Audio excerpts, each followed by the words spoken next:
6ஆம் அதிகாரம் 28வது வசனம், கடைசி வசனம். தானியேல் புஸ்தகம் சொல்கிறது, தரிவின் ராஜ்யபார காலத்திலும் பெர்ஷியனான கோரேசுடைய ராஜ்யபார காலத்திலும் தானியேலின் காரியம் ஜெயமாய் இருந்தது அப்படின்னு இருக்கு. தானியேலை குறித்து நாம் பார்க்கிறோம். இது ஒரு ஆசீர்வாதமான இடம். அதாவது தானியேல் இப்போ எப்படி இருக்கிறாருன்னா, மேதிய பெர்ஷிய சாம்ராஜ்யம் என்று சொல்லக்கூடிய 2 சாம்ராஜ்யம் இருக்கிறது. ஆரம்பத்தில் மேதியர்கள் ராஜ்யபாரத்தை கட்டினார்கள், சேர்ந்து பெர்ஷியர்களும் சேர்ந்து ராஜ்யபாரத்தை கட்டினார்கள். அதில் மேதிய காலத்திலும் சரி பெர்ஷிய காலத்திலும் சரி தானியேலுடைய காரியம் ஜெயமாக இருந்தது. தானியேல் சக்ஸஸ்ஃபுல்லாக அங்கே இருக்கிறார். ஆனால் தானியேல் யாருன்னு பார்த்தீங்கன்னு சொன்னால், இஸ்ரவேலில் இருக்கக்கூடியதான ஒரு மனுஷர். அவர் அந்த நாட்டில் அடிமையாக இருக்கிறார். அடிமையாக இருக்கிற அந்த நாட்டில் அவர் சக்ஸஸ்ஃபுல்லாக இருக்கிறார். இதுதான் இன்றைக்கி ரொம்ப முக்கியம். பல நேரங்களிலே நாம் என்ன சொல்கிறோம் அப்படின்னு கேட்டிங்கன்னு சொன்னால், நான் இருக்கிற இடத்துல, ஆஃபீஸில், நான் இருக்கிற ஏரியாவில், வீட்டில் எல்லாருமே புறஜாதியாராக இருக்கிறாங்க, எனக்கு அகைன்ஸ்டாக இருக்கிறாங்க, அவங்க என் வளர்ச்சியை தடுக்கிறாங்க, அவங்க எனக்கு விரோதமாக எழும்புகிறாங்க, நான் அடுத்த லெவலுக்கு வரவிடாமல் என்னை அவங்க தடுத்து நிறுத்துகிறாங்க அப்படின்னு சொல்லி நம்ம சொல்லிகிட்டே இருக்கிறோம். அப்படிப்பட்டவர்கள் இருப்பார்கள், இல்லாமல் இருக்க மாட்டார்கள். ஆனால் தேவ பிள்ளைகள் அது எல்லாவற்றையும் தாண்டி ஜெயமாய் உட்காருவார்கள். அதுதான் தேவனுடைய திட்டம். தேவன் பாருங்கள், உயர்த்துவதில் தான் தேவனுடைய கரம் இருக்கிறது. தேவன் நம்மை உயர்த்த வேண்டும் என்று தான் விரும்புகிறார். எங்கே இருந்தாலும் உயர்த்துவார். அதை நமக்கு தான் அது பாபிலோன், எருசலேம், எகிப்து அப்படிலாம் இருக்குது. கர்த்தரை பொறுத்த வரைக்கும் எந்த இடத்துல இருந்தாலும் சரி, அது எஸ்தருடைய அரண்மனையாக இருந்தாலும் சரி, எஸ்தரை கொண்டு போய் மேலே உட்கார வச்சிருவார். அல்லது எகிப்தாக இருந்தாலும் சரி, யோசேப்பை கொண்டு போய் மேலே உட்கார வச்சிருவார். அல்லது மேதிய பெர்ஷிய சாம்ராஜ்யமாக இருந்தாலும் சரி, தானியேலை கொண்டு போய் மேலே உட்கார வச்சிருவார். ஆண்டவர் எங்கே இருந்தாலும் சரி மேலே கொண்டு போய் உட்கார வைக்க வல்லமை உள்ளவராக இருக்கிறார். ஆனால் நாம் இன்றைக்கி பொதுவாக என்ன சொல்லிகிட்டு இருக்கிறோம் அப்படின்னா, நம்மளை சுற்றி இருக்கிற சர்க்கம்ஸ்டன்ஸையோ அல்லது சூழ்நிலைகளையோ அல்லது மனிதர்களையோ நான் குற்றம் சாட்டி கொண்டு இருக்கிறோம். நான் உங்களுக்கு ஒரு உண்மையை சொல்ல முடியும். நாங்கள் ஆண்டவரை ஏற்றுக்கொண்டு இந்த 30 ஆண்டு காலத்தில் நான் பார்த்த வரைக்கும் சொல்லுவேன், நாங்கள் அநேக வாலிபர்கள் அந்த காலகட்டத்தில் ஒன்றாக இயேசுவை ஏற்றுக்கொண்டோம். நாங்கள் எல்லோருமே இதே பூமியில், இதே மனுஷர்களுக்கு மத்தியிலே தான் நான் என் கூட இருந்தவங்க எல்லாரையும் பார்க்குறேன். எல்லாரும் உயர்த்தப்பட்டிருக்கிறார்கள். ஒருத்தரையும் கர்த்தர் கைவிடவே இல்லை. கர்த்தர் எப்போவுமே ஏழ்மையை விரும்பவில்லை, எளிமையை விரும்புகிறார்.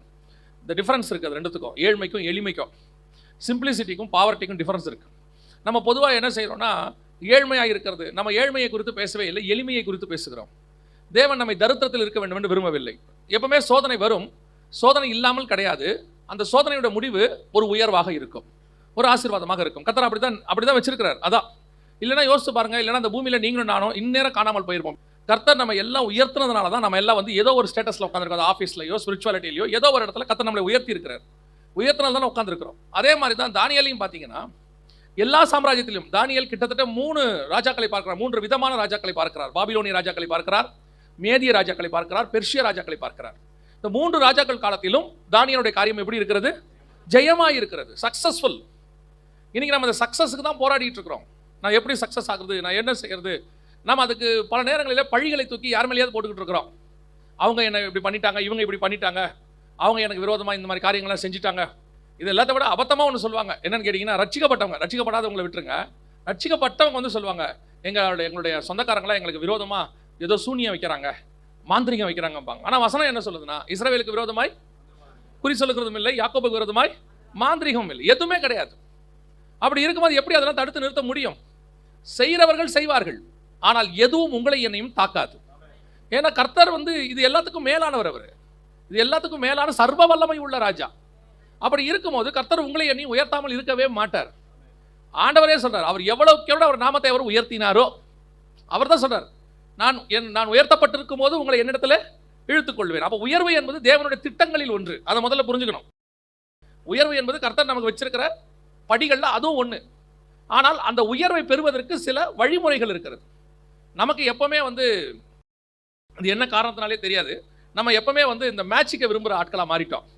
கண்ணை மூடி கண்ணை திறக்கிறதுக்குள்ள எல்லாம் நடக்கணும், அப்படி தான் நம்ம விரும்புகிறோம். இந்த ஃபாஸ்ட் ஃபுட்டு காலம் மாதிரி 2 நிமிஷத்தில் மேகி நூடுல்ஸு அப்படியே சாப்பாடு ரெடி ஆகிற மாதிரி ஆசீர்வாதமும் நமக்கு அப்படி தான் வரணும்னு நினைக்கிறோம். உயர்வும் அப்படி தான் வரணும்னு நினைக்கிறோம்.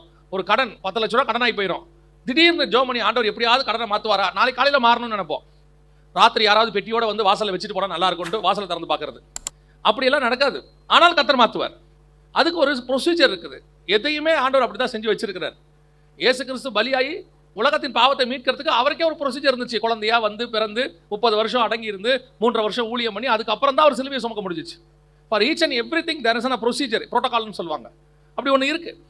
அப்போ இந்த இடத்துல நீங்க பாக்குறீங்க, மேதியனும் பெர்ஷியனும் ஆகிய காலத்தில் தானியேலின் காரியம் ஜெயமாய் இருந்தது. அப்படின்னா இது அவர் இந்த இடத்துக்கு வர்றதுக்கு அவர் என்ன செஞ்சார், அதான் ரொம்ப முக்கியம். தானியேல் வந்து ஏறக்குறைய 100 வயசுக்கு மேல அங்க இருக்கிறார். அவர் வரும்போது வாலிபர், யூத குலத்திலிருந்து ராஜ குலத்திலிருந்து வாலிபர்களை கொண்டு வர சொல்றாரு. யாரு? நேபுகாத்நேச்சார். அவ கொண்டு வந்து வைக்கிறாங்க. அப்படி வரக்கூடியதான அந்த இடத்துல வரக்கூடியதான வாலிபர்கள் அவருடைய ஜேர்னி எங்க ஸ்டார்ட் ஆகுது, எங்க ஸ்டார்ட் ஆகி எங்க முடியுது, அதான் முக்கியம். அது ஒரு ஒவ்வொருத்தருக்கும் ஒரு காலகட்டம். வாலிப பிராயத்தில் யோசேப்புக்கு ஆரம்பிச்சு பார்வோன் பக்கத்தில் போய் முடியுது, அது அவருக்கு. அதே மாதிரி ஒவ்வொருத்தருக்கும் ஆண்டவர் வந்து ஒரு திட்டங்கள் வச்சிருக்கிறார், ஒரு காலகட்டம் வச்சிருக்கிறார். எல்லாத்தையும் உடனே செஞ்சு முடிச்சுட்டு நம்மள இன்னைக்கு உலகத்தினுடைய ஆசை என்ன? 30 வயசுல கோடீஸ்வரன் ஆயிரணும், 40 வயசுல இந்தியாவிலே பெரிய பணக்காரன் ஆயிரணும், 50 வயசுல உலக பணக்காரன் ஆயிரணும். அதுக்கப்புறம் என்ன ஆவீங்க? 20 வருஷம் சும்மா இருக்கணும். நிறைய பேருக்கு அப்படி ஒரு ஆசை இருக்குது. அப்படியே உடனே ஆகி இமிடியேட்டா எல்லா ஆசீர்வாதத்தையும் பெற்றுட்டு அதுக்கப்புறம் சும்மா உட்காந்துருக்கணும்னு ஆசை இருக்குது. பேங்க்ல பணத்தை போட்டு வட்டியை வாங்கிட்டு சும்மா உட்காந்துருக்கணும்னு ஆசைப்படுறவங்களா இருக்கிறாங்க. இல்லை, ஆண்டவர் நமக்கு ஒரு லைஃப் ஸ்பேம் ரெடி பண்ணி வச்சிருக்கிறார், ஒரு சைக்கிள். இந்த சைக்கிளில் அதன் காலத்தில் அது என்ன செய்யும்? நேர்த்தியாக வரும். அது ஒரு இடத்துல வந்து முடியும். அது முடியும் போது நம்ம ஆவிக்குரிய வாழ்க்கையும் முடியும், நம்ம உலக வாழ்க்கையும் முடியும், நம்ம அப்படியே இளைப்பாறுதலுக்குள்ள பிரவேசிப்போம். ஆண்டவர் எல்லாத்தையும் கரெக்டாக கணக்கு பண்ணி தான் வச்சிருக்கிறார். அப்போ அந்த ஆசீர்வாதத்தை சுதந்திரிப்பதற்கு நான் என்ன செய்யணும், அல்லது அந்த இடத்துக்கு நான் வர்றதுக்கு என்ன செய்யணும் அப்படின்னு பார்த்தீங்கன்னா, தானியேல்கிட்ட ஒரு ஜேர்னி இருக்கு, தானியேல்கிட்ட ஒரு பிரயாணம். எப்படி இஸ்ரவேலர்கள் எகிப்திலிருந்து புறப்பட்டு கானானுக்கு வந்தது ஒரு பிரயாணமாக நம்ம பாடமாக படிக்கிறோமோ, ஆபிரகாம் வந்து பாபிலோன் மெசொப்பொத்தாமிய தேசத்திலிருந்து புறப்பட்டு கானானுக்கு வரத ஒரு பாடமாக நம்ம படிக்கிறோமோ, பவுலின் பிரயாணங்கள் நம்ம எப்படி ஒரு பாடமாக படிக்கிறோமோ, அதே மாதிரி தானியேலுடைய வாழ்க்கைக்குள்ளேயே ஒரு பிரயாணம் இருக்குது. அதையும் நீங்கள் படிக்கும்போது நம்முடைய ஆவிக்குரிய வாழ்க்கை அந்த உயர்வுக்கு வருவதற்கு அது ஒரு பாடமாக இருக்கிறது. இன்னைக்கு அதான் நம்ம பார்க்க போறோம். முதலாவதாக வாசிங்கள், தானியேல் முதலாக உயர்வை பெறுவதற்கு ஃபர்ஸ்ட் ஸ்டெப் என்ன அப்படின்னு பார்த்தீங்கன்னா, வாசிங்க தானியேல் தீர்க்கதரிசன புத்தகம் 1ஆம் அதிகாரம் 4வது வசனத்தை வாசிங்க. அவர்களுக்கு கல்தேயரின் எழுத்தையும் பாஷையும் கற்றுக் கொடுக்கவும் ராஜா தன் பிரதானிகளின் தலைவனாகிய அஸ்பெனாசுக்கு கற்பித்தான். இப்போ யாருக்கிட்ட கொண்டு போய் ஒப்படைச்சிருக்கிறான்னு பார்த்தீங்கன்னா, தானியேல் யாருக்கிட்ட ஒப்படைக்கப்பட்டிருக்கிறாரு அப்படின்னு பார்த்தீங்கன்னா, பிரதானிகளின் தலைவனாகிய அஸ்பெனாசுக்கு அப்படின்னு இருக்கு. இந்த பிரதானிகளின் தலைவன் அப்படிங்கிறதுக்கு ஒரு பர்டிகுலர் வேர்டு இங்கிலீஷ்ல இருக்குது, அது தமிழ்ல அது வேற விதமா இருக்குது. ஆக்சுவலாக மூல பாஷையிலையும் அப்படிதான் இருக்குது. அதாவது பிரதானிகளின் தலைவனுங்கிற வார்த்தைக்கு ஆங்கிலத்தில் ஒரு வேர்டு ஒன்று யூஸ் பண்ணியிருக்கிறாங்க, யூனோக் அப்படின்ற வேர்டு ஒன்று யூஸ் பண்ணியிருக்கிறாங்க. அதாவது அது வந்து என்ன சொல்லுவாங்க அப்படின்னு கேட்டால், அடிமைகளை கொண்டு போய் ஒப்படைக்கிற இடம். அவர்கள் பலவிதமான காரியங்களுக்கு ஈடுபடுத்தப்படுவார்கள். அப்படி ஈடுபடுத்தப்பட்ட பின்புதான் அவர்கள் இந்த கற்பிக்கிற முறைக்கு கொண்டு வரப்படுவார்கள். அவங்க கையில் ஒப்படைக்கணும்னு சொன்னால், இந்த ராஜகுலத்தை சார்ந்தவங்க அழகாக இருக்கிறவங்கள ராஜ அரண்மனையில் கொண்டு போய் உட்கார வைக்க மாட்டாங்க. ஸோ அதற்கு முன்பதாக அவர்களுக்கு சில ப்ரொசீஜர்ஸ் இருக்குது. அது ரொம்ப கடினமான ப்ரொசீஜர்ஸ். அதை கிராஸ் பண்ணி தான் அவங்க கொண்டு போய் அங்கே உட்கார வைக்கணும். ஏறக்குறைய அவர்களுடைய சரீரங்கள் வந்து முழுவதுமாக பாதிக்கப்படும். அதனால அப்படி பாதிக்கப்பட்ட பின்பு தான் அவர்கள் இந்த காரியத்திற்கு ஈடுபடுத்தப்படுவார்கள், அல்லது இதெல்லாம் சொல்லிக் கொடுக்கப்படுவார்கள். அந்த பிரதானிகளின் தலைவன் கையில் ஒப்படைச்சா அதான் நடக்கும். அவர் கொண்டு போயிட்டு ஃபர்ஸ்ட் அவங்க அதை தான் செய்வார். செஞ்சுட்டு அதுக்கப்புறம் தான் அவங்களுக்கு எல்லாமே சொல்லிக் கொடுக்கப்படும்.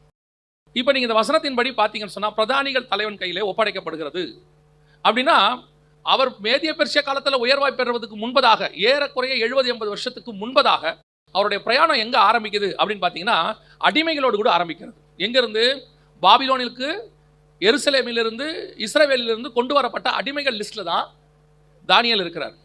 தானியேலை பொறுத்த வரைக்கும் வெல் டு டூ, நல்ல ஃபேமிலி. எங்கே? இஸ்ரேலில். எப்படி சொல்கிறீங்க அப்படின்னு கேட்டிங்கன்னா, அந்த 3ஆம் வசனத்தில், அப்பொழுது இஸ்ரவேல் புத்திரருக்குள்ளே ராஜகுலத்தார்களிலும் துரைமார்களிலும், ராஜகுலத்தாரும் துரைமார், லார்ட்ஸ், அந்த கிங்கோடைய அந்த ஃபேமிலிஸ், அதில் இருக்கக்கூடியவங்க, மேலான குடும்பம், உயர்வான குடும்பத்தில் இருக்கக்கூடியதான பசங்க தான். அதில் ஒரு ஆள் தான் தானியேல். ஆனால் அவர் உயர்த்தப்படுவதற்கு முன்பதாக முதலாவதாக அவர் கொண்டு போய் என்ன செய்யப்படுகிறார் என்றால், அடிமைகள் கையிலே ஒப்படைக்கப்படுகிறார். நாம் ஆண்டவர்கிட்ட உயர்வை சந்திக்கிறதுக்கு முன்பதாக சில பாதைகளை கடந்து போக வேண்டியது அவசியமாக இருக்கிறது. இப்போ இயேசு கிறிஸ்து 30 வருஷம் அவர் அடங்கி இருந்தார் நம்ம பார்க்கிறோம். ஆனால் ஊழியத்தை தொடங்குவதற்கு முன்பதாக நடுவில் ஒரு 40 நாள் அவர் எங்கே கொண்டு போகப்பட்டார்? வனாந்தரத்திற்கு கொண்டு போகப்பட்டார்னு பார்க்கிறோம். அங்கே கொண்டு போனது மாத்திரம் அல்ல, அவங்க கொண்டு போகப்பட்டு காட்டு மிருகங்களுக்கு நடுவே சஞ்சரித்தார்னு சொல்லி பார்க்கிறோம். வனாந்தரத்திற்கு கொண்டு போகப்பட்டு காட்டு மிருகங்களுக்கு நடுவே சஞ்சரித்து 40 நாள் அங்கே இருக்கிறார். ஒரு பாதையிலே, ஒரு ஆசீர்வாதத்தின் பார்வையில் நீங்கள் தொடங்கும் போது சில நேரங்களிலே அல்லது பெரும்பான்மையான காலகட்டங்களிலே நீங்கள் ஒரு பாதையை கிராஸ் பண்ண வேண்டி இருக்குது. அடிமைகளிடத்தில் ஒப்படைக்கப்படுதல். யோசேப்பு பார்வோனிடத்தில் போய் உட்காருவதற்கு முன்பதாக அவர் இஸ்ரவேலிடத்தில் விற்று போடப்பட வேண்டியது அவசியமாக இருக்கிறது. அவர் சிறைச்சாலைக்கு போக வேண்டியது அவசியமாக இருக்கிறது. இப்போ அவ்வளோ பெரியதான ஒரு கமாலியல் கையில் படித்தவர் தான் பவுல். நேரடியாக அவரை ஊழியத்தை கர்த்தர் கொண்டு வந்திருக்க முடியும். நியாயப்பிரமாணத்தை கரைத்து குடித்தவர் அவர். அவரே சொல்றார், நியாயப்பிரமாணத்தில் எனக்கு குற்றம் சாட்ட முடியாதுங்கிறார். ஆனால் சில நேரங்களில் கர்த்தர் கொண்டு போய் என்ன பண்றாரு, சில உபத்திரவத்தின் பாதைகளுக்குள்ளே, வனாந்தரத்திற்குள்ளே, சில கடினமான பகுதிகளுக்குள்ளே உங்களை நடத்துகிறார். எதுக்காக அந்த பாதை, எதுக்காக அந்த இடம்? அதுதான் உங்களை உருவாக்குகிற இடம், மோல்டு பண்ற இடம். உபத்திரவம் தான் உங்களை உருவாக்கும். உபத்திரவத்தில் தான் நீங்கள் பிரமாணங்களை கற்றுக்கொள்ள முடியும். நான் உபத்திரவப்பட்டது நல்லது. சில நேரங்களில் அது நல்லது. அது கர்த்தர் சில இடங்களிலே அதை அனுமதிக்கிறார். நான் இன்னும் தெளிவாய் சொல்ல வேண்டும் என்றால், தேவனால் பயன்படுத்தப்படுகிற அத்தனை பேரும் இப்படி ஒரு குறிப்பிட்ட காலத்தை கடந்துதான் வருவார்கள். அதுதான் அவர்களுக்கு மிகப்பெரிய பேஸ்மெண்ட், அஸ்திவாரம். இப்போ கோலியாத்தை வீழ்த்த வேண்டும் என்று தாவீதுக்கு திட்டம் ஆண்டவர் ஏற்படுத்திட்டார். ஆனால் தாவீது எடுக்க வேண்டிய கல் என்ன கல் தெரியுமா? கூழாங்கல் எடுக்க வேண்டி இருந்துச்சு. அது ஆற்றங்கரை ஓரத்தில் இருந்தது. அது எல்லாம் ஆவிக்குரிய அர்த்தம் நிறைய இருக்குது. ஆனால் கல் எப்படி இருக்குது? கூழாங்கல்லாம் இருக்குது. கோலியாத்தை அடிக்கணும், கல் வேணும். ஆனால் கல் மட்டும் எப்படி தான் இருக்கணும்? கூழாங்கல்லுடைய ஸ்பெஷாலிட்டி என்னன்னா, அது எந்த பக்கமும் அதுக்கு என்ன இருக்காது, ஷேப் இருக்காது, ஷார்ப்னஸ் இருக்காது. எல்லா பக்கமும் மழுங்கி இருக்கும், எல்லா பக்கமும் உடைக்கப்பட்டிருக்கும், எல்லா பக்கமும் அதுக்கு ஒரே மாதிரி ரவுண்டா அது ஒரு ஷேப் இருக்கும், ஷேப்லெஸ் ஷேப். அது அப்படிதான் இருக்கும். அப்ப நமக்கும் சில நேரத்தில் ஆண்டவருக்குள்ள வரும்போது, ஊழியத்துக்குள்ள பாதைக்குள்ள வரும்போது, கர்த்தர் உங்களை செலக்ட் பண்ணும்போது, ஆவிக்குரிய வாழ்க்கையில் வரும்போது, ஆசீர்வாதத்தை நீங்கள் பெற வரும்போது, நம்மை அறியாமலேயே நமக்குள்ள சில ஷார்ப் கார்னர்ஸ் இருக்கும். சில காரியங்கள் அந்த அந்த உயர்வில் நீங்கள் போய் உட்காரும் போது அந்த காரியங்கள் உங்களுக்குள்ள இருக்குமானால் நீங்கள் அடுத்தவர்களை காயப்படுத்த தொடங்கி விடுவீர்கள். அதனால கர்த்தர் என்ன பண்ணுவார், கொஞ்சம் உங்களை உடைப்பாரு. கொஞ்சம் பெருமை இருந்துச்சா, அந்த பெருமையை உடைச்சிட்டு தான் அடுத்த லெவலுக்கு கொண்டு போவார்.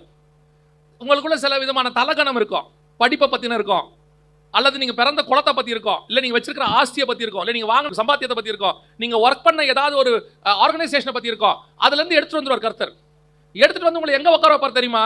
அப்படியே ஆப்போசிட்டாக கொண்டு வந்து ஒரு இடத்துல ஒப்படைச்சிருவார். அது என்ன இடமா இருக்கும் தெரியுமா? உங்களை உருவாக்குற இடமா இருக்கும். நீங்க இருந்த இடம் எப்படி? ஒருவன் வா என்றால் வருகிறான், போ என்றால் போகிறான், அங்க இருக்கும். இங்க கொண்டு வந்து என்ன பண்ணுவார் தெரியுமா? பிளேட் கழுவு விடுவார், பிளேட் கழுவு விடுவார், கொண்டாந்து கார் கழுவு விடுவார். இங்க கொண்டு வந்து உங்க துணியை உங்களையே துவைக்க விடுவார். நமக்கு எப்படி இருக்கும் தெரியுமா? முதல் தடவை அதை செய்யும் போது, நான் யாரு, நான் எப்பேற்பட்டவன், என்னை கொண்டு வந்து இங்கே விட்டுருக்கிறீங்க. ஆனால் கழுவ விடுவார். உடனே நீங்கள் கழுவும் போது வானத்திலிருந்து ஒரு சத்தம் உண்டாகி, நீ என் நேசகுமாரன்லாம் வராது. நீங்கள் நம்ம என்ன எதிர்பார்ப்போம் தெரியுமா? அந்த நேரத்தில் பரலோகத்திலிருந்து ஆண்டவர் ஆறுதலாக 4 வார்த்தை, கவலைப்படாத மகனே, அதெல்லாம் ஒன்றும் வராது. தோய்ப்பா, நீ பண்ணு தோச்சிட்டு இருப்பாரு, நீ பண்ணு வீட்டை பெருக்கு பாம்பாரு, நீ பண்ணு சர்ச்சை பெருக்கு பாம்பாரு, கொண்டாந்து விட்டுருவாரு. நீ 2 போட்டுக்கு ஓனரு, போட்டு ஃபுல்லாக மீன் எல்லாம் வச்சிருக்க, விட்டுட்டு இதை விட்டு என்னை பின்பற்றி வா. அவன் என்ன நினைச்சிருப்பான்? நம்ம போட் ஓனர் நம்மளை கூட்டிட்டு போறாரு, நம்மளுடைய ஸ்டேட்டஸ் அவருக்கு தெரியும், நம்மளை கொஞ்சம் கௌரவமா நடத்துவார் அப்படின்னு போனா அப்பாலே இப்போ சாத்தானேம்பாரு. நிஜம். ஆண்டவர் உருவாக்குற இடம் இருக்கு. அவங்கவுங்களுக்கு அவங்கவுங்க ஸ்டேட்டஸ்ல ஒரு பெருமை இருக்கு உள்ளுக்குள்ள, எல்லாருக்கும் இருக்கும். எப்பேற்பட்ட ஒரு சாதாரண தொழிலாளியா இருப்பாரு, அவர் வீட்டுக்கு அவர் தானே ஹீரோ, அவர் வீட்டுக்கு அவர் தானே தலைவர். அப்ப அதுக்குரியதான ஒரு பெருமையோ அல்லது ஒரு அதிகாரமோ அவருக்கு இருக்கும்ல, அதை உடைச்சா தான் ஊழியத்தில் உருவாக்க முடியும். உடைப்பாங்க. இதுதான் ஊழியத்தில். ஊழியம் என்பது உருவாக்குவதற்கு முன்பதாக அதெல்லாம் உடைச்சி கொடுக்கணும். சர்டிபிகேட்டை வாங்கிட்டு மேலே ஏறி நின்னா உங்களுக்கு அந்த தாழ்மை வராது, அது வரவே வராது.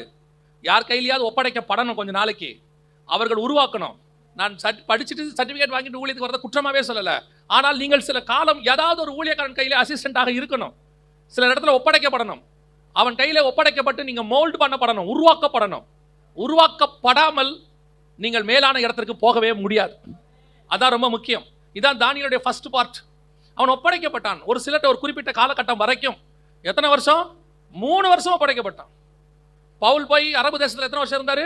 3 வருஷம் தங்கி இருந்தார்னு இருக்கு. இதான் இயேசு 30 வருஷம் இருந்தார். மோசே 40 வருஷம் இருந்தார் வனாந்தரத்தில். அவர் ஊழியத்தை பெற்றுக்கொள்வதற்கு முன்பதாக இந்த மோல்டிங் பீரியட், உருவாக்குற காலம், அதுதான் ரொம்ப முக்கியம். இன்னைக்கு நான் சொன்ன பாருங்க, ஆரம்பத்தில் நண்பர்கள்லாம் ஒன்றா இருந்து வந்தோன்னு, என் நண்பர் ஃப்ரெண்டு ஒருத்தர் இருக்கிறாரு, 2 பேர் இருக்கிறாங்க. இவங்க 2 பேருமே இன்னைக்கு ஒரு பெரிய ஸ்டேட்டஸில் கத்தர் உட்கார வச்சிருக்கிறாரு. ஆனால் அந்த 2 பேரையும் நான் ஒரு 30 வருஷத்துக்கு முன்னாடி எப்படி பார்த்தேனோ அவர்களுக்குள்ள அந்த தாழ்மை அப்படியே இருக்கும். அந்த பணத்தை பற்றின பெருமையோ படிப்பை பற்றின பெருமையோ அவருக்குள்ள வரவே இல்லை. ஏன் வரலைன்னா அவங்கள உருவாக்கி கொண்டு வந்த இடம் அப்படி. ஆனால் இந்த உயர்வுக்கு முன்பதாக சில இடத்துல மோல்டு அடைய வேண்டி இருந்துச்சு. சாமுவேல் வந்து தாவீதை ராஜாவா அபிஷேகம் பண்ணிட்டாரு. ஆனால் ராஜாவாவதற்கு முன்பதாக தாவீது சில இடங்களை கடந்து போக வேண்டி இருக்கிறது. அப்பதான் மேல வந்து உட்காரும் போது கீழே இருக்கிறவங்களோட கஷ்டம் யாருக்கு தெரியும்? தாவீதுக்கு தெரியும். சாலமோன் நேரா ராஜாவாயிட்டாரு. அவருக்கு கீழே இருக்கிறவருடைய கஷ்டம் தெரியவே இல்லை. ரெகபியாம் கிட்ட வந்து சொல்றாங்க ஜனங்க, உங்கள் தகப்பன் எங்களை எப்படி நடத்தினார்? கடினமாய் நடத்தினார். ஏன்? அவருக்கு ஏழைகளுடைய கஷ்டம் தெரியல, ஆனா தாவீதுக்கு தெரியும். அந்த பார்ட் அதான் ரொம்ப முக்கியம். நான் எப்பவும் சொல்லுவேன், நமக்கு தெரிகிறதான பண கஷ்டம் நம்ம பிள்ளைகளுக்கு தெரியாது பாருங்க. நமக்கு வந்து ஒரு 50 ரூபான்றது இன்னைக்கு பெரிய விஷயம், நம்ம சம்பாதிக்கிறோம். ஆனாலும் 50 ரூபாங்கிறது பெரிய விஷயம், 100 ரூபாங்கிறது பெரிய விஷயம். யோசிப்போம். நம்ம பிள்ளைங்க பாருங்க ஜாலியாக வந்து கேட்பாங்க, ஒரு 500 ருபீஸ் கொடுங்க. இப்போ நம்ம காசு இன்க்ரீஸ் ஆயிடுச்சு வேல்யூ, ஆனா அந்த செலவு பண்ற மெத்தட்ல அவங்களுக்கு அந்த சீரியஸ்னஸ் இல்லை. காரணம் என்னன்னா, நம்ம அப்பா அம்மா பட்ட கஷ்டம் என்னங்கிறத நம்ம கூட உட்காந்து பார்த்தோம்ல, அந்த மோல்ட் ஆனோம்ல. இன்னைக்கு அவங்க அதெல்லாம் மோல்ட் ஆகல. அவங்கள பொறுத்த வரைக்கும் கஷ்டம்னா என்ன, வீடியோ கேம்ஸ் வாங்கி கொடுக்க மாட்டோம். ஏன்? அவன் அந்த இடத்துக்குள்ளே வரவே இல்லை, அவனுக்கு தெரியவே தெரியாது. ஏன்னா நம்ம கடந்து வந்த பாதை எதுன்னு நமக்கு தெரியுது, அந்த கஷ்டம் தெரியுது, அவனுக்கு தெரியல, நம்ம ஒப்படைக்கல. சில மக்கள் இருக்கிறாங்க தமிழ்நாட்டில், தங்கள் பிள்ளைகளை என்ன செய்வாங்க தெரியுமா? முதலாளிகளாக இருப்பாங்க, ஆனால் தன் பிள்ளைகளை கொண்டு போயிட்டு எங்கேயாவது வேலைக்கு விட்டுருவாங்க. 1 வருஷம் 2 வருஷம் என்ன பண்ணிடுவாங்க? வேலைக்கு விட்டுருவாங்க. எதுக்கு தெரியுமா? அவன் சம்பாரிச்சு அந்த சம்பளத்தை வாங்கி அவன் சாப்பிட்டா தான் அந்த மணியோட வேல்யூ அவனுக்கு தெரியும்னு அர்த்தம். ராஜ குலத்தில் இருக்கிற தானியலை பெர்சிய குலத்தில் உயர்த்தணும்னா நடுவில் கொஞ்சம் அடிமைத்தனத்துக்குள்ள போக வேண்டி இருக்கு. அதுதான் உருவாக்குகிற இடம், அதுதான் ஃபேக்டரி, அதுதான் நல்லது. அந்த வனாந்திரம் பல காரியங்களை நமக்கு கற்றுக் கொடுக்கும்.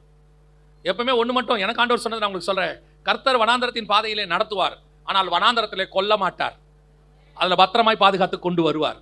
அதான் நம்ம நீங்க எடுத்து பாருங்க, ஒரு பரிசுத்தவான் கூட வனாந்திரத்தில் சாகவே மாட்டான். வனாந்திரங்கிறது சாதாரணமான விஷயமே கிடையாதுங்க. அது சொல்லி கொடுக்குற இடங்க, உருவாக்குகிற இடங்க. அங்கதான் உங்களுக்கு விசுவாசம்னா என்னன்னு கத்துக்க முடியும், அங்கதான் அற்புதம்னா என்னன்னு தெரியும், மண்ணா வர்றதுனா என்னன்னு தெரியும், அங்கதான் வந்து காடை வர்றதுனா என்னன்னு தெரியும், செங்கடல் பிளக்கிறதுனா என்னன்னு தெரியும், மேகஸ்தம்பனா என்னன்னு தெரியும், அக்னி ஸ்தம்பனா என்னன்னு தெரியும், கண்மலையில தண்ணி வர்றதுனா என்னன்னு தெரியும். இதெல்லாம் நீங்க கத்துக்கணும்னா கொஞ்ச நாளைக்கு வனாந்திரத்துக்கு போனா தான் நல்லது. இல்லாவிட்டால் விசுவாசம் என்றால் என்னன்னே தெரியாது. இல்லைன்னா உங்களுக்கு வந்துட்டு கர்த்தரிடத்துல இருந்து வார்த்தையை வாங்குறது என்னன்னு தெரியாது, பரிசுத்த ஆவியோடு கூட நடப்பது என்னன்னு தெரியாது, ஆவிக்குள்ளாகிற அனுபவம்னா என்னன்னு தெரியாது. இதுக்கெல்லாம் நீங்க கொஞ்சம் வனாந்திரத்துக்கு போகணும். ஏன் கர்த்தர் பர்டிகுலரா ஆவியானவராலே இயேசு கிறிஸ்து வனாந்திரத்திற்கு கொண்டு போகப்பட்டார்? ஏன் வெளிப்படுத்துற விசேஷத்தை கொடுக்கும்போது யோவானை கூட்டிட்டு போயிட்டு நல்ல ஒரு அழகான வீட்டில் வச்சு கொடுக்கலாமே, எங்க கொண்டு போய் கொடுக்குறாரு? பத்மு தீவில் வச்சு கொடுக்குறாரு. அது என்னது? ரோமர்களுடைய அடிமை தீவு. ஏன் அங்க வச்சு கொடுக்கணும்? அங்க வச்சு கொடுத்தாதான் அதோடைய வேல்யூ உனக்கு தெரியும். உன்னை தனிமைப்படுத்தினாதான் அதோடைய வேல்யூ தெரியும். சில நேரங்களில் கர்த்தர் கொண்டு போய் உங்ககிட்ட சில ஒப்படைச்சிருப்பாரு, உங்களுக்கு மேலே இருக்கிறவரா இருப்பாரு, உங்க தன்மானத்தை தொடர மாதிரியே பேசுவார். சில நேரத்தில் உங்களை உடைப்பாரு. சகோதரிமார்களுக்கு சொல்றேன், சில நேரத்தில் உங்களை கொண்டு போய் மாமியார்ட்ட கொடுத்துருவாரு. ஏன் திட்டுதுன்னே உங்களுக்கு தெரியாது. நீங்க நல்லதான் செய்வீங்க, ஆனால் திட்டிகிட்டே இருக்கோம். எதுக்கு தெரியுமா? உங்களை உருவாக்குறதுக்கு. எதுக்கு உருவாக்குறதுக்கு? உங்ககிட்ட சாஃப்ட்னஸ் இருக்கு, கொஞ்சம் கோபமும் இருக்கு. அந்த கோபத்தை என்ன செய்யணும்? உங்களை விட்டு எடுக்கணும். தானியேலை பிடிச்சி அஸ்வனாசிட்ட கொடுத்த மாதிரி அது உங்களை உருவாக்குகிற இடம். நீங்க 30 வருஷம் கழிச்சு சொல்வீங்க, என் மாமியார் நான் என்னென்ன பட்டேன் தெரியுமா, என்ன தவிர ஒருத்தி கூட அவ கூட இருக்கவே முடியாது. அதுக்கு தான் கர்த்தர் உங்களை கொடுத்து வச்சிருக்கிறார், உருவாக்குற இடம். புரியுதா உங்களுக்கு? கணவர்மார்களுக்கு அப்படித்தான், அம்மாக்கும் மனைவிக்கும் நடுவில் கொடுத்துருவாரு. சில நேரத்தில் கர்த்தர் அடிமைத்தனத்துக்குள்ள அதுக்கு தான் கொடுக்குறாரு. அதே நேரத்தில் அவன் ஒப்படைக்கப்பட்டான். ஆனால் ஒப்படைக்கப்பட்ட போது அவனுக்குள்ள ஒரு வைராக்கியம் இருந்துச்சு. என்ன வைராக்கியம் இருந்துச்சு? வாசிங்க, 8வது வசனத்தை வாசிங்க பாப்போம். தானியேல் ராஜாவின் போஜனத்தினாலும் அவர் பானம் பண்ணும் திராட்சை ரசத்தினாலும் தன்னை தீட்டுப்படுத்தலாகாதென்று தன் இருதயத்தில் தீர்மானம் பண்ணிக்கொண்டு. இது 2வது காரியம் அவங்ககிட்ட இருந்துச்சு. அவன் அடிமைத்தனத்துக்குள்ள தான் இருக்கிறான், ஆனால் அவனுக்குன்னு ஒரு ஸ்பிரிச்சுவல் குவாலிட்டி இருக்கு. என்ன தெரியுமா? இதை நீங்க ராஜாவின் போஜனம் திராட்சை ரசம் பாக்குறீங்க, கொஞ்சம் ஆப்போசிட்டா பாருங்க. அவங்களுடைய கம்யூனியன் அது. நம்ம போஜன பானம் பண்றோம்ல, இதை வாங்கி புசியுங்கள், நமக்கு பிரெட்டும் திராட்சை ரசமும் கொடுக்குறாங்களே, இது நமக்கு கம்யூனியன் இல்லை. அதே மாதிரி அவர்களுக்கு ஒரு கம்யூனியன், உடன்படிக்கை. அவங்க சாப்பிட்ற சாப்பாடாக இருந்தாலும் அது ஒரு வகையான உடன்படிக்கை. அந்த உடன்படிக்கையில் நான் என்ன செய்ய மாட்டேன்? என்னை இணைத்துக் கொள்ள மாட்டேன். நான் அடிமையாக இருக்கலாம், அதுக்காக என் தேவனுக்கு விரோதமான எந்த காரியத்திலும் என்னை நான் ஈடுபடுத்திக் கொள்ள மாட்டேன். அந்த வைராகியம் தான் ஸ்பிரிச்சுவல் குவாலிட்டி. ஒரு பக்கம் பிசிக்கலி உபத்திரவம், அடிமைத்தனம், ஹஸ்பண்ட் கையில் ஒப்படைக்கிறதுங்கிறது சாதாரணமான விஷயம் கிடையாது. உங்களுக்கு அதை கொஞ்சம் டீட்டெயிலாக சபையில் சொல்ல முடியாது, அந்த அளவுக்கு உபத்திரவம் இருக்கும். அதே நேரத்தில் நீங்கள் என்னை சரீரத்தில் உபத்திரவப்படுத்துங்க, என் ஸ்பிரிச்சுவல் குவாலிட்டி மட்டும் என்ன செய்யாது? மாறாது. அதை நான் விட்டு கொடுக்க மாட்டேன். இதுதான் அவன்கிட்ட இருந்த மிக முக்கியமான குணம். பல நேரங்களில் நம்ம என்ன ஆகிறோம் தெரியுமா? கஷ்டம் வரும்போது, வேதனை வரும்போது, உபத்திரம் வரும்போது காம்ப்ரமைஸ் ஆகிறோம். சில விஷயங்களுக்கு காம்ப்ரமைஸ். இன்னைக்கு நம்ம ஆட்கள் சர்ச்சில் வைராகியமாக இருக்காங்க, ஆனால் வேலை ஸ்தலத்துக்கு போங்க காம்ப்ரமைஸ்.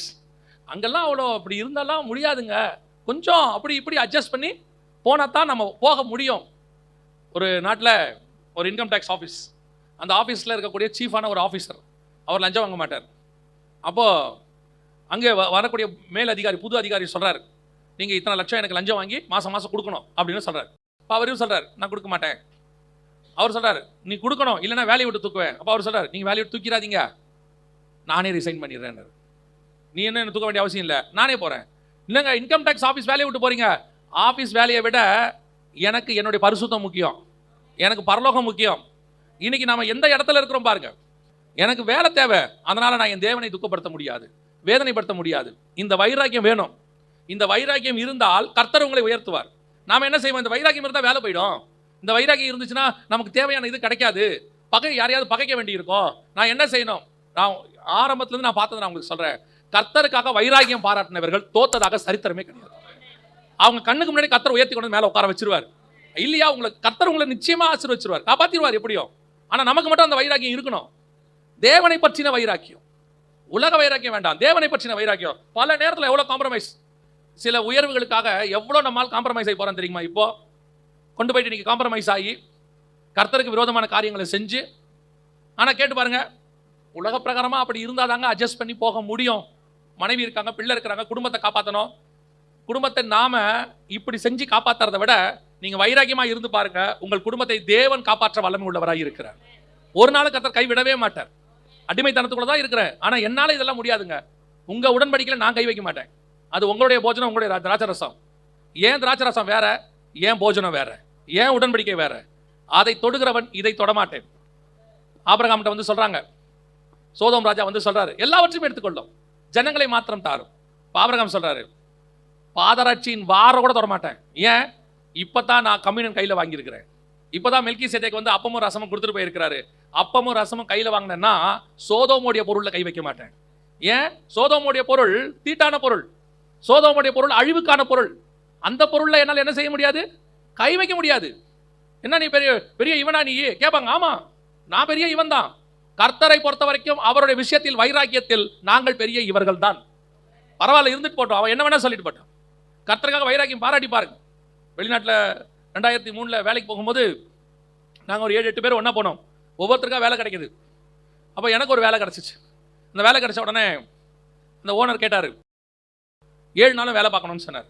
இல்லை, எனக்கு ஞாயிற்றுக்கிழமை லீவ் வேணும்னு. அப்போ அவர் சொன்னார், லீவ் கொடுக்க முடியாது, ஏன்னா ஞாயிற்றுக்கிழமை தான் இங்கே பிஸ்னஸ் பிஸியாக இருக்கும், உங்களுக்கு கொடுக்க முடியாது அப்படின்னார். எனக்கு வேலை வேணான்னு சொல்லிட்டேன். ஏன்னா எனக்கு ஞாயிற்றுக்கிழமை சர்ச்சுக்கு போகணும். கடைசியில் கர்த்தர் எனக்கு வாசல் திறந்தார். எனக்கு ஞாயிற்றுக்கிழமை லீவ் கொடுத்தாங்க.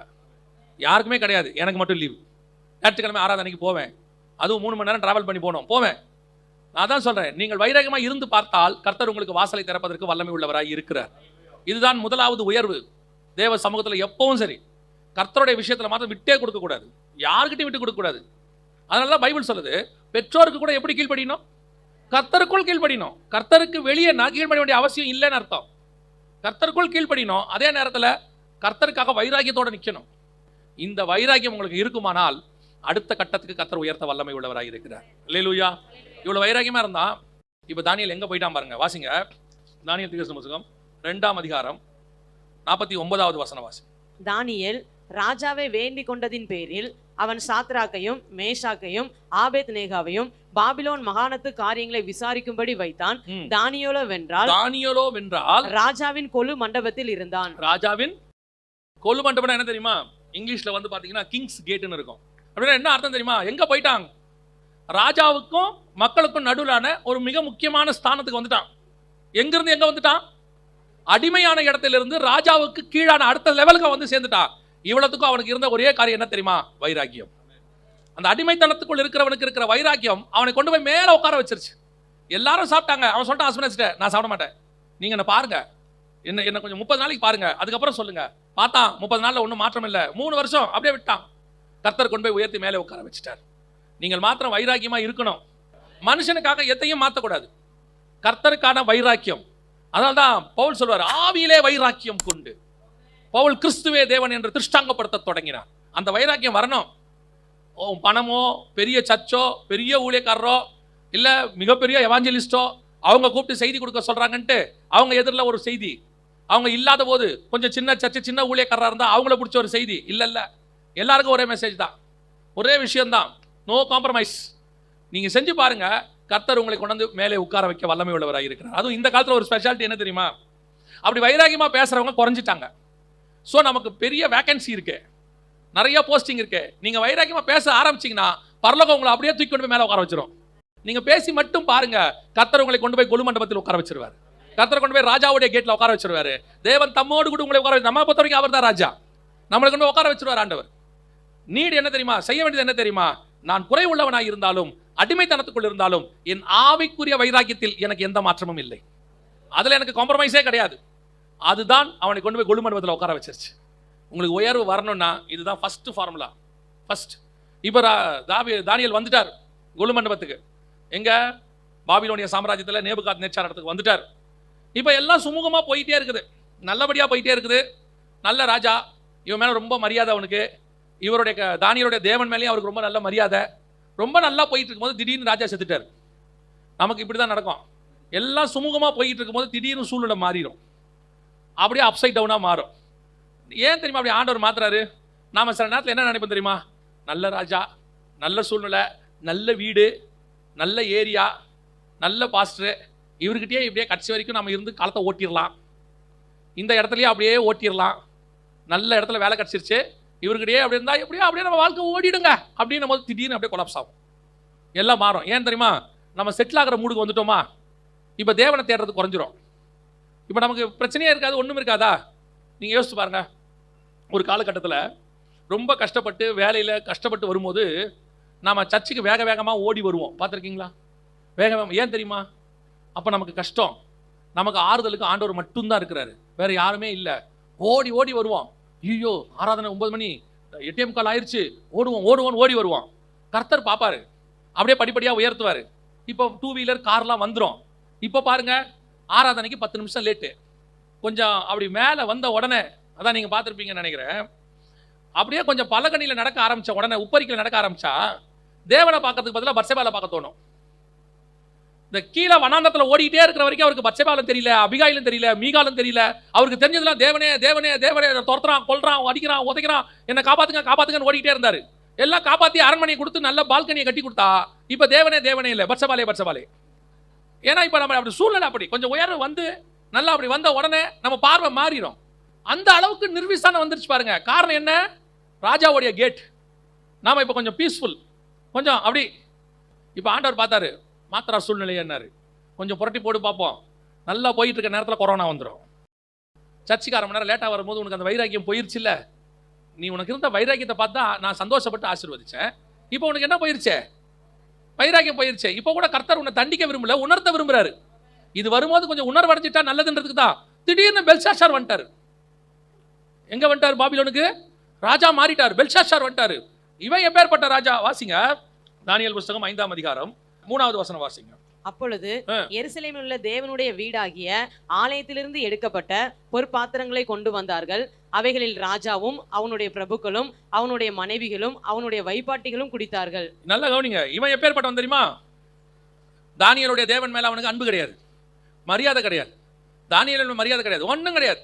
அப்படியே குவைட் ஆப்போசிட்டான கிங், ஆப்போசிட்டான சூழ்நிலை, ஆப்போசிட் சீசன். இதுக்கு முன்னாடி இந்த ராஜா எப்படிப்பட்டவர்? 1ஆம் அதிகாரம் 2ஆம் வசனம் வாசிங்க. அப்பொழுது ஆண்டவர் யூதாவின் ராஜாவாகிய யோயாக்கீமையும் தேவனுடைய ஆலயத்தின் பாத்திரங்களில் சிலவற்றையும் அவன் கையில் ஒப்பு கொடுத்தார். அவன் அந்த பாத்திரங்களை சினையார் தேசத்தில் உள்ள தன் தேவனுடைய கோவிலுக்கு கொண்டு போய் அவைகளை தன் தேவனுடைய பண்டசாலைக்குள் வைத்தான். அவன் எப்படிப்பட்டவன் தெரியுமா?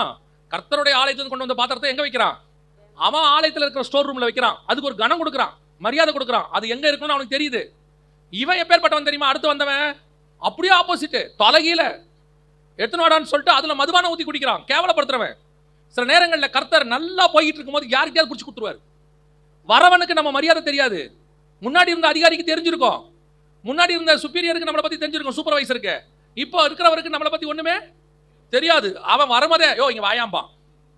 இதுக்கு முன்னாடி இருந்தவர் நம்மளை எப்படி கூப்பிட்டுருப்பாரு? Sir அல்லனா brother. ஏன்னா நம்மளை பத்தின அவருக்கு எல்லா விஷயமும் தெரிஞ்சிருக்கும். இவர் லஞ்சம் வாங்க மாட்டாரு, இவர் கரெக்டாக இருப்பார், இவர் நல்ல தேவபக்தி உள்ள மனுஷன், இவர் யாரையும் திட்டி பேச மாட்டார், நம்மளை பற்றின ஒரு நல்ல அபிப்பிராயம் இருந்திருக்கும். அப்படியே ஆப்போசிட்டாக மாறிடும் பாருங்க. திடீர்னு வரும் பாருங்க சூழ்நிலை. அவன் கூப்பிடும் போதே மரியாதை இல்லாமல் தான் கூப்பிடுவார். அந்த ஆளை கூப்பிடும்பாரு, நான் ஏன் பண்ணுறான்னு கேட்பாரு. எங்க பார்த்தாலும் எல்லா சூழ்நிலை மாறிக்கும், திடீர்னு மாறிடும். பக்கத்து வீட்டுக்காரன் நல்லவர் இருப்பாரு, காலி பண்ணிட்டு போயிட்டு ஒரு உபத்திரம் வந்து நிற்கும் பக்கத்து வீட்டில். நம்மளை கண்டாலே அதுக்கு பிடிக்காது. ஏன் பிடிக்காது தெரியாது. திடீர்னு எல்லாமே தலைக்கீழ ஆன மாதிரி ஆயிடும். ஏன் அப்படி ஆகுது? பல நேரங்களில் நாம கிங்ஸ் கேட்ல உட்காந்துடுறோம். உட்காந்துட்டு நமக்கு அதுக்கப்புறம் தேவனை தேடுகிறதான அந்த வைராக்கியம் எல்லாம் போயிடுது, சர்வசாதாரணமாக ஆயிடுறோம். அன்னைக்கு இந்த அதான் ஆண்டவர் கேட்கிறார் சபையை பார்த்து, ஆதியிலே கொண்டிருந்த அன்பை விட்டா என்று உன் பேரில் எனக்கு ஒரு குறை உண்டு. இந்த நீ அந்த அன்பு இருக்குதா? ஃபர்ஸ்ட்ல இருந்த அந்த அன்பு இப்போ இருக்குதா? ஏன் வரல தெரியுமா? அப்போ நமக்கு தேவை இருந்துச்சு. இப்போ நம்ம கிங்ஸ் கேட்ல உட்காந்துருக்கோம். இப்போ நம்ம யோசிக்கிறதுக்கு இடத்துக்கு வந்துட்டோம். ஆண்டவர் பார்த்தாரு, அப்படியா, சரி சரி சரி பெல்ஷாத்சாரை அனுப்பி விடுவோம். அஸ்மனாஸ்கிட்ட இருக்கும்போது ஒழுங்கா இருந்தியா? நடுவில் கொஞ்சம் ராஜா வந்துட்டு நீ நல்லவனா ரொம்ப சந்தோஷமாயிட்டியா? இப்போ அடுத்த ஆள் அனுப்பி விடுறேன். யாரு? பெல்ஷாத்சார். இவன் யாரு? அப்படியே ஆப்போசிட். எடுத்துனா பாத்திரத்தை என்ன பண்ணலாம்? மதுபானம் ஊற்றி குடிக்கிறவன், கேவலப்படுத்துறவன், அவங்க கையில் பிடிச்சி கொடுப்பாரு. பல நேரங்களில் அப்படிப்பட்ட ஆட்கள் எழும்பி வருவார்கள். ஆனால் இங்கே நம்ம அடுத்த வைராகியத்தை காட்ட வேண்டிய இடத்துக்கு வந்துட்டோம். என்ன வைராகியம்? முதல் ராஜா நல்ல ராஜா, ஆனால் அவனுடைய உடன்படிக்கையில் சேர மாட்டேன்னு தானியேல் சொன்னான். ஆனால் இவன் மோசமான ராஜா. ஆனால் இவன் என்ன பண்ணுறான் தெரியுமா? உடன்படிக்கை இல்லை, இவன் ஆசீர்வாதமே கொடுக்குறான். என்ன கொடுக்குறான் பாருங்க, வாசிங்க 5ஆம் அதிகாரம் தானியேல் புஸ்தகம் 16 வாசிங்க வாங்க. பொருளை வெளிப்படுத்தவும் கருகலானவைகளை தெளிவிக்கவும் உன்னாலே கூடும் என்று உன்னை குறித்து கேள்விப்பட்டேன். இப்பதான் யாரை பத்தி கேள்வியே படுறாரு? அப்பா காலத்துல தானியேல் யாரு? அப்பாக்கு பக்கத்துல இருக்கிறாள். பையன் வரும்போது இவனுக்கு மரியாதையே இல்லை. தானியேலை எங்கேயும் அமுச்சு விட்டாங்க போல போஸ்டிங்ல. ஒரு சூழ்நிலை வரும்போது தான் தானியேலை கூப்பிடுறாங்க, உங்களை பத்தி கேள்விப்பட்டேன், உன்னை குறித்து கேள்விப்பட்டேன். இப்போதும் நீ இந்த எழுத்தை வாசிக்கவும் இதன் அர்த்தத்தை எனக்கு தெரிவிக்கவும் உன்னாலே கூடுமானால் நீ இரத்தாம்பரமும் கழுத்திலே பொற்சரப்பணியும் தரிவிக்கப்பட்டு ராஜ்யத்திலே 3ஆம் அதிபதியாய் இருப்பாய் என்றான். சம ஆசீர்வாதம். முன்னாடி இருந்ததை விட இப்ப என்னவா மாறுது? சூழ்நிலை வேற மாதிரி மாறுது. பிரச்சனைக்கு நடுவில் திடீர்னு ஒரு ஆள் வந்து சொல்றாரு. என்ன சொல்றாரு? உனக்கு ஆசீர்வாதத்தை விட இப்போ பயங்கரமான ஆசீர்வாதம் டபுள் மடங்கு வருது. எந்த இடத்துக்கு வருது தெரியுமா? கிங் போஸ்டே வருது, 3rd பர்சன். ஏன்னா அந்த பாபிலோன் சாம்ராஜ்யத்துக்கு மொத்தத்துக்கு ஒரு ராஜா இருப்பாரு, அவருக்கு கீழே தான் பெல்ஷாத்சார். பெல்ஷாத்சார் சொல்றாரு, எனக்கு கீழே அடுத்து நீ தான் ராஜா, 3வது ராஜாவா உன்னை வைக்கிறேன். இப்போ தானியேலுக்கு போஸ்டிங் என்னவா மாறப்போகுது? ராஜா போஸ்டிங் வரப்போகுது. ஆனா தானியேல் என்ன சொன்னார் தெரியுமா? அடுத்த வசனம் வாசிங்க. அப்பொழுது தானியேல் ராஜ சமூகத்தில் பிரதியுத்தரமாக, உம்முடைய வெகுமானங்கள் உம்மிடத்திலேயே இருக்கட்டும், வச்சுக்கடா, உம்முடைய பரிசுகளை வேறொருவனுக்கு கொடும், வேற யாருக்காவது கொடுறா, இந்த எழுத்தை நான் ராஜாவுக்கு போதும், உன் ஆசீர்வாதம் உங்ககிட்டயே இருக்கட்டும், உன்னுடைய இதை வேற யாருக்காவது கொடு, எனக்கு தேவையில்லை. ஏன் தெரியுமா? இதுதான் தானியேல் பாராட்டின அடுத்த வைராக்கியம். நீ ராஜாவாரு, நீ பெரிய ஆசீர்வாதத்தை எனக்கு கொடு, பெரிய போஸ்டிங்கை கொடு, பொற்சனி போடு, 3வது பிளேஸ்க்கு மாத்து, அதெல்லாம் முக்கியம் இல்லை. என் தேவனை தூஷித்த உன் கையிலேருந்து ஒன்னையுமே நான் வாங்க மாட்டேன், அதை உங்ககிட்டயே வச்சுக்கிட்டு வந்துட்டான். இன்னைக்கு இந்த வைராக்கியம் நமக்கு வருமா? இன்னைக்கு வருமா அந்த வைராக்கியம்? தானியேல் சொல்றான், உன் ஆசீர்வாதம் உங்ககிட்டயே இருக்கட்டும், நீ இதை என்ன செய்ய, வேற யாருக்காவது கொடு. ஏன்? என்னை உயர்த்த என் தேவனுக்கு தெரியும், என்னை உயர்த்த என் தேவனுக்கு தெரியும். நீ என்ன ராஜாவாக்குறது? நாங்கள் ராஜாக்களும் ஆசாரியருமாய் அழைக்கப்பட்டவர்கள். இந்த வைராக்கியம் தான் வேணும் இன்னைக்கு. உலகம் என்ன சொல்லிக் கொடுக்கும்? கொஞ்சம் காம்ப்ரமைஸா போங்க, அட்ஜஸ்ட் பண்ணி போங்க, இந்த இடத்துல நம்ம இப்படி போனா தான் நெளிவு சுழிவா இருந்துக்கணும். ஒருவேளை எலியா நெளிவு சுழிவோடு கூட ஏசபேலோட போய் இருந்தா அவன் வனாந்தரத்துக்கு ஓட வேண்டிய அவசியம் இல்லை. ஒருவேளை போர்த்திபார் மனைவியோடு கூட யோசேப்பு நெளிவு சுழிவா போயிருந்தா சிறைச்சாலை வந்திருக்க வேண்டிய அவசியம் இல்லை. அப்போஸ்தலர்கள் எல்லாரும் அன்னைக்கு உள்ள மக்களோட நெளிவு சுழிவா போயிருந்தாங்கன்னா அவங்களுக்கு அவ்வளவு உபத்திரவமே இல்லை. இயேசு கிறிஸ்து வேதபாரரோட பரிசேயரோட நெளிவு சுழிவா போயிருந்தார்னா சிலுவையே இல்லை. உபத்திரம் வரதான் செய்யும், கஷ்டம் வரதான் செய்யும். தேவனுக்கு என்று பாராட்டுகிற வைராக்கியம் ரொம்ப முக்கியம். யார் கொடுக்குறான்னு பார்க்கணும், யார் கொடுத்தாலும் வாங்கக்கூடாது. கொடுக்குற ஆள் யாருன்னு பார்க்கணும். 2 பேர் தருவாங்க, நல்லா தெரிஞ்சுக்கொள்ளுங்க. என் நாமத்தினால எதை கேட்டாலும் நான் உனக்கு, இது யார் கொடுக்கறது? இயேசு கொடுக்கறது. இன்னொரு ஆளும் தரும், என்னை தாழ விழுந்து பணிந்து கொண்டால் எல்லாவற்றையும் நான் உனக்கு. 2 பேரும் தருவாங்க. எதை வாங்கணும் எதை வாங்கக்கூடாதுன்னு உங்களுக்கு தெரியணும். இயேசு கொடுக்கறத வாங்கணும், பிசாசு கொடுக்கும்போது சொல்லணும், அப்பாலே போ சாத்தானேன்னு சொல்லணும். உலகத்தின் மகிமையே கொடுக்குறா, வேணாம் போயா, வேற யாருக்காவது கொடு. ராஜா கூப்பிட்டு கேட்கிறார், எஸ்தர் ராஜகுமாரத்திய, உனக்கு என்ன வேண்டும்?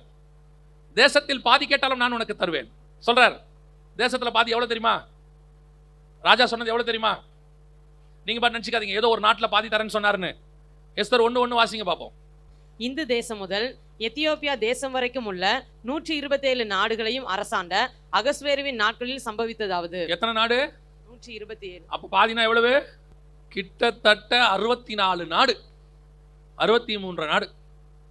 பாதி கேட்டாலும் தருவேன். எஸ்தர் சொன்னாங்க, அதெல்லாம் வேணாம். என்ன 63 நாடு வேணாமா?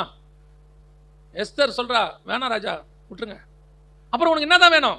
எங்க ஜனங்க செத்துக்கிட்டு இருக்கிறாங்க, அவங்கள காப்பாற்றி மட்டும் கொஞ்சம் கொடுத்துருங்க. யாராவது போய் ஆத்துமாக்காக 64 நாட்டை விடுவாங்களா? அந்த அம்மாவுக்கு தெரியும், நான் இன்னைக்கு ஆத்துமாக்காக 64 நாட்டை விடுவேன். ஒரு நாள் வரும், நான் 127 நாட்டுக்கும் ராணியாய் போய் உட்காருவேன். நான் இன்னைக்கு விடுறது கொஞ்சமா இருக்கும், ஒரு நாள் வரும் என் ராஜா வருவார், என்னை மணவாட்டி சபையா என்னோடு கூட பக்கத்தில் உட்கார வைத்துக் கொள்வார், வலது பார்சத்தில் உட்கார வைத்துக் கொள்வார். எவ்வளவுதான் இந்த பூமியில் நீங்க இழந்தாலும் நீங்கள் இழப்பது கொஞ்சம் தான், நீங்கள் பெறப்போவது அதிகம். அதுதான் கர்த்தர் வச்சிருக்கிறாரு. ஒண்ணுமில்ல, கொஞ்சம் விட்டு கொடுக்கிறது மனசு வர மாட்டேங்குது. நல்லா தெரிஞ்சுக்கொள்ளுங்க, ஆசீர்வாதம் வர்றது எல்லாம் தேவனிடத்திலிருந்து வருகிறது அல்ல. சில ஆசீர்வாதங்களை வேண்டாம் என்று சொல்வதற்கு நீங்கள் தயாராக இருக்க வேண்டும். வேணான்னு சொல்லி பாருங்க, உங்களை கொண்டு போய் கர்த்தர் எங்க உட்கார வச்சிருவார் தெரியுமா? வாசிங்க அந்த 5ஆம் அதிகாரம் 29, 30 வாசிங்க பார்ப்போம். அந்த ராத்திரியிலே இன்னைக்கு ராஜா சொன்னார் பாருங்க, உனக்கு எல்லாம் தரேன்னு சொன்னார் பாத்தீங்களா? அதுக்கு முந்தின வசனத்துல கூட சொல்றாரு, தரும்படி கட்டளை இட்டான் அப்படின்னு இருக்கு இல்லையா? அந்த ராத்திரியிலே கல்தேயரின் ராஜாவாகிய பெல்சாத்சார் கொலை செய்யப்பட்டான். மேதியனாகிய தரியோ தன் 62ஆம் வயதில் ராஜ்யத்தை கட்டி கொண்டான். நல்லா கவனிச்சுக்கொள்ளுங்க. ஏன் அந்த ஆசீர்வாதத்தை வேணான்னு சொன்னார் தெரியுமா? இந்த ஆசீர்வாதம் இன்னைக்கு நைட்டோட போயிடும். பிசாசு கொடுக்கிற ஆசீர்வாதம் டெம்பரவரி, தேவன் கொடுக்கிற ஆசீர்வாதம் தான் பர்மனன்ட். இன்னைக்கு நம்ம டெம்பரவரி ஆசீர்வாதம், பூமிக்குரிய ஆசீர்வாதத்துக்காக கொஞ்சம் அப்படியே காம்ப்ரமைஸ் ஆகி போறோம். பெல்ஷாத்சார் கொடுத்தா என்ன, சோதம் ராஜா கொடுத்தா என்ன, யார் கொடுத்தா என்ன, ஆசீர்வாதம் தான். யாராவது வேணாம்னு சொல்லுவாங்களா? கவனிச்சுக்கொள்ளுங்க, பல நேரங்களில் நீங்கள் வாங்குற ஆசீர்வாதம் டெம்பரவரி. அந்த ஆசீர்வாதத்தை தானியேல் மட்டும் சரின்னு சொல்லியிருந்தாருன்னு வச்சுங்களேன், அன்னைக்கு நைட்டோட ஆசீர்வாதம் முடிஞ்சு. பொறுப்பணியை போட்டு 3ன்பாங்க, தறியை வந்து சொல்லுவான், உள்ள பிடிச்சி போடுங்கன்பா. வாங்காமே இருந்திருக்கலாம். அப்போ நம்ம தோணும்ல, அதுக்கு தான் தானியேல் சொல்றாரு, எனக்கு அது வேணாம். பல நேரங்களில் ஆண்டவர் நமக்கு நிரந்தர ஆசீர்வாதத்தை வச்சிருக்கிறார். ஆண்டவர் வச்சிருக்கிற ஆசீர்வாதம் எல்லாம் மேலானது, அது பர்மனன்ட் ஆசீர்வாதம். அதை ஒருவனும் நம் கையிலிருந்து எடுக்கவே முடியாது. அல்லேலூயா. அதை விரும்புகிறவர்களா இருங்க, அதை கேளுங்க ஆண்டவர்கிட்ட. பெல்ஷாத்சார் கொடுக்குற ஆசீர்வாதத்துக்கு பின்னாடி ஓடாதீங்க, சோதமுக்கு பின்னாடி ஓடாதீங்க. இப்போ தானியேல் ஆச்சு, பெல்ஷாத்சார் வேணான்ட்டாரு. அடுத்து தரியு வந்துட்டான். நான் அந்த காரியத்தை சொல்லிட்டு முடிக்கிறேன், கவனிங்க. தரியு வந்துட்டான். இப்போ அந்த 6ஆம் அதிகாரத்துல கடைசி வசனம் தான் நம்ம வாசிச்ச தலைப்பு வசனம். திருப்பி வாசிங்க பார்ப்போம். தரியு ராஜ்யபார காலத்திலும் பெர்சியனாகிய கோரேசுடைய ராஜ்யபார காலத்திலும் தானியேலின் காரியம் ஜெயமா இருந்தது. இது வரைக்கும் அப்படியே மேல வந்துட்டார் தானியேல், பக்கவா ஸ்டெப் பை ஸ்டெப்பா. நேபுகாத்நேச்சார் காலத்தில் அடிமையாக இருந்தாரு, கொஞ்சம் வைராக்கியமா இருந்தாரு, உயர்வு வந்துச்சு. அடுத்து பெல்ஷாத்சார் காலத்துல திடீர்னு எல்லாமே சூழ்நிலை மாறி போச்சு. கொஞ்சம் இடம் படம் தெரியாத இடத்துக்கு மாற்றி விட்டாங்க, டிரான்ஸ்ஃபர் பண்ணி விட்டாங்க, ஆள் இல்லாத இடத்துக்கு மாற்றி விட்டாங்க.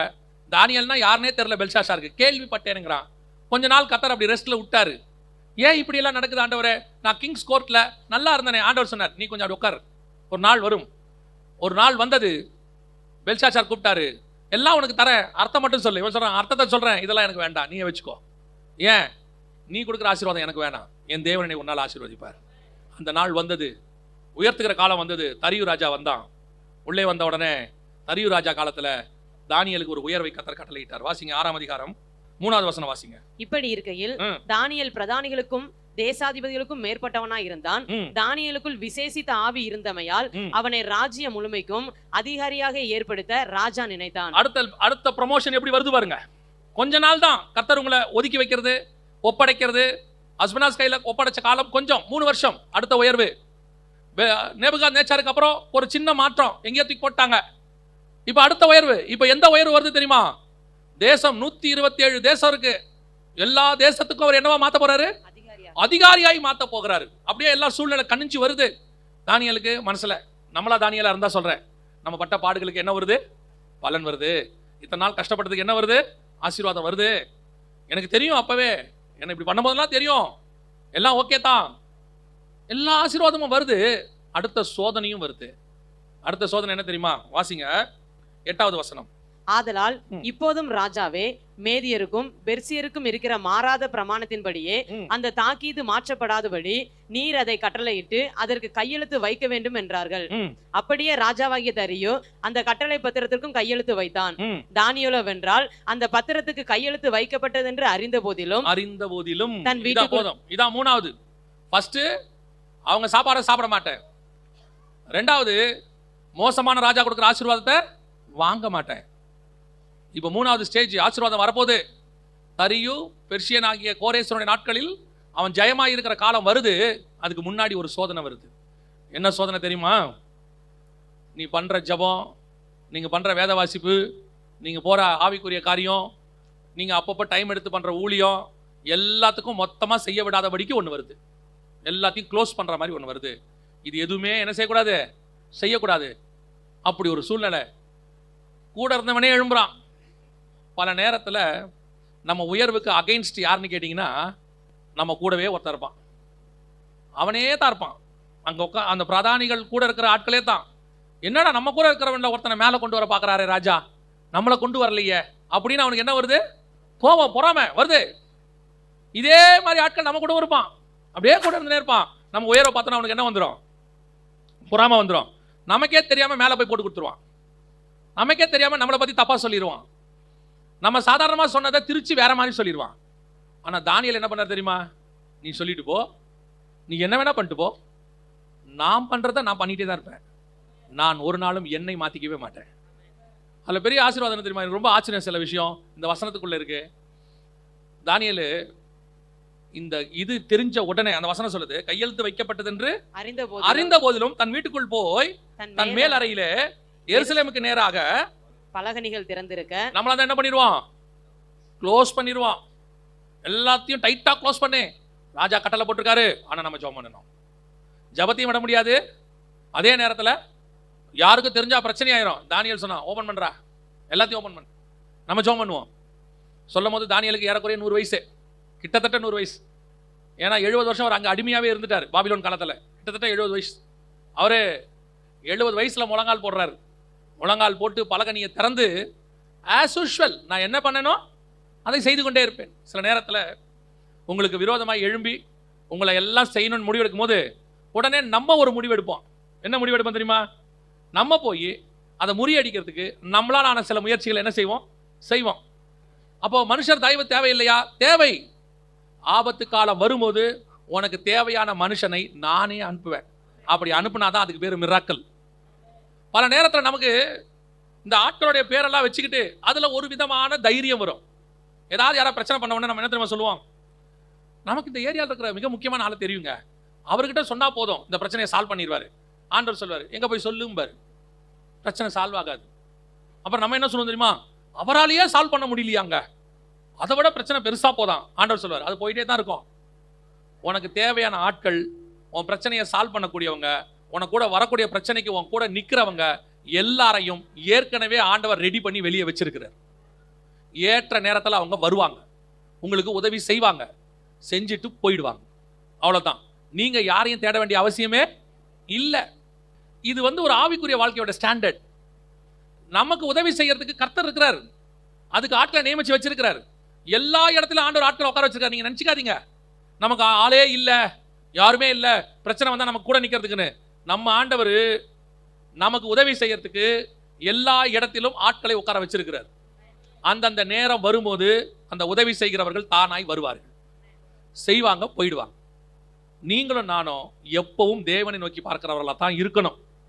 ஒரு நாளும் மனுஷனை நோக்கி பார்க்கிறவங்களா இருக்கக்கூடாது. தானியேல் பார்த்தான், நீங்க தாக்கீது வைங்க, சைன் போடுங்க, எதிராக கூடுங்க, என்ன வேணாலும் செய்யுங்க, ஏன் என்ன சிங்கக்கபியில கூட தூக்கி போடுங்க, ஆனா நான் எவனையும் போய் பார்க்க மாட்டேன். ஒரு நாள் வரும், ராஜா என்னை வந்து பார்ப்பார். சிங்கக்கபிக்கு போயிடக்கூடாதுன்னு ராஜாவை நம்ம தானே பார்க்க போவோம். ராஜா இப்படி ஒன்று பண்ணிட்டாங்க, நீங்க பண்ணுவீங்கன்னு எதிர்பார்க்கல, நான் பாதிக்கப்பட்டேன், நம்ம தானே போவோம். ஆனால் தானியேலை பார்க்க யார் வந்தது? ராஜா புறப்பட்டு வந்தார். அந்த காரியத்தை கர்த்தர் இன்னைக்கும் செய்வார். நாம கேட்காம நம்ம பிள்ளைகளுக்கு உதவி செய்ய ஓடோடி தகப்பன் வருவார். நீ சிங்கக்கபிக்குள்ள இருந்தினா கல்லை ரிமூவ் பண்ணி ராஜாவை சிங்கக்கபி வாசலுக்கு வர வைப்பதற்கு தேவன் வல்லமை உள்ளவராக இருக்கிறார். நீ யாரையும் தேடி ஓடாது. போனினா நேர நஷ்டம், பண நஷ்டம், எல்லாம் நஷ்டம். உங்கள்கிட்ட பணத்தை வாங்கிட்டு ஏமாத்திடுவாங்க. உதவி செய்கிறேன்னு உன் பணத்தை கறந்துக்கிட்டே இருப்பாங்க. நீ தேவ சமூகத்தில் காத்திருங்க பார்ப்போம். அற்புதம் வேறு விதமாய் வரும், அதிசயம் வேறு விதமாய் நடக்கும். கர்த்தர் யாரை எங்கே எப்படி அனுப்புவார்னு தெரியாது, ஆனால் அனுப்புவார். கர்த்தர் ஒரு நாளும் கைவிடவே மாட்டார். அவர் நீதியுள்ள நியாயாதிபதி.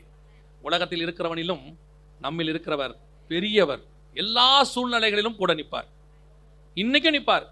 நம்ம என்ன நினச்சிக்கிறோம்? ஸ்பிரிச்சுவலி மட்டும் நினச்சிக்கிறோம். நோயை குணமாக்குவார் அல்லது பிசாசு பிடிச்சிருந்தா விடுதலை ஆக்குவார். அது மட்டும் இல்லை, பிசிக்கலாகவும் நமக்கு என்னென்ன தேவையோ எல்லாத்திலையும் கர்த்தர் உதவி செய்வார். நம்முடைய தேவன் இன்னும் ஜீவனோடு கூடவே இருக்கிறார். தேவையான ஆட்களை எல்லா இடத்திலும் கர்த்தர் ஃபிக்ஸ் பண்ணி வச்சிருக்கிறாரு. அதினதின் காலத்தில் கர்த்தர் நமக்கு உதவி செய்ய வல்லமை உள்ளவராக இருக்கிறார். அல்லேலூயா. இப்போ வசனத்தை வாசிங்க, முடிக்கலாம். அந்த 6ஆம் அதிகாரம் கடைசி வசனம் வாசிங்க. தரியுவின் ராஜ்யபார காலத்திலும் பெர்சியனாகிய கோரேசுடைய ராஜ்யபார காலத்திலும் தானியேலின் காரியம் ஜெயமாய் இருந்தது. இவ்வளத்தையும் கடந்து வந்த பிறகு தானியேல் சாகிற வரைக்கும் ஜெயமாக வாழ்ந்தான்னு வசனம் சொல்லுது. அல்லேலூயா. இந்த ஸ்டேஜில் இந்த ஃபார்முலாவில் கர்த்தர் உங்களை உயர்த்தினா முடிவு பரியந்தம் அவர் நடத்த வல்லமை உள்ளவராக இருக்கிறார். அவர் கை விடவே மாட்டார். கர்த்தர் விடவே மாட்டார். எல்லா சூழ்நிலையிலும் உங்களுக்கு ஒரு பயம் இருக்குல்ல, இப்போ நம்ம நல்லா இருக்கிறோம், 60 வயசுல யார் பாப்பா, 70 வயசுல யார் பாப்பா, கொஞ்சம் வயசு அதிகமாகி 80 வரைக்கும் இருந்துட்டா என்ன யார் பாப்பா? 20 பார்த்த ஆண்டவர் 70 பார்ப்பார். 20 நடத்தினவர் 70 நடத்துவார். வாலிபனாக வரும்போது அவனுக்கு ஜெயத்தை கொடுத்த தேவன் முடிவு பரியந்தம் பெர்சியன் காலம் வரைக்கும் கர்த்தர் அவனுக்கு ஜெயத்தை கொடுத்து ஆசீர்வாதமாய் அனுப்பி வச்சார். அல்லேலூயா. ஆனால் வைராக்கியம் மட்டும் என்னைக்கு விட்டுறக்கூடாது. அன்னைக்கு அவன் சொன்னான், ராஜாவின் போஜனத்தில் சாப்பிட மாட்டேன். 2வது சொன்னா, பெல்ஷாத்சார்ட்ட உன்னுடைய பணம் உங்ககிட்டயே இருக்கட்டும். கடைசியா சொன்னா, பலகனியை திறந்து வச்சுட்டு நீங்க என்ன வேணா சட்டம் போடுங்க, நான் என் சட்டத்தில் தான் வாழ்வேன், என் தேவனை தேடுறதை நான் குறைச்சு கொள்ளவே மாட்டேன். இந்த ஆவிக்குரிய வைராக்கியம் தானியேல் கிட்டே காணப்பட்டது. அவனுடைய காரியம் ஜெயமாய் இருந்தது. அல்லேலூயா. இதே வைராக்கியம் நமக்கு இருக்குமானால் நம்முடைய காரியமும் முடிவு பரியந்தம் ஜெயமாய் இருக்கும்.